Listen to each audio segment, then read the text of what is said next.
Find the following given that g of x equals 1 over x and h of x equals 2x plus 1. We need to find the domain of g. Well, g of x is given by 1 over x, and the domain will be the set of all numbers for which this is defined.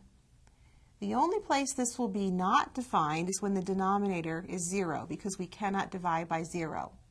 And the denominator is 0 when x is 0. So the domain of g will be the set of all x such that x is a real number.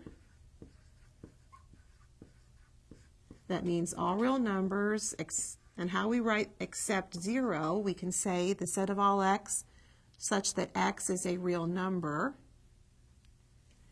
and x does not equal 0.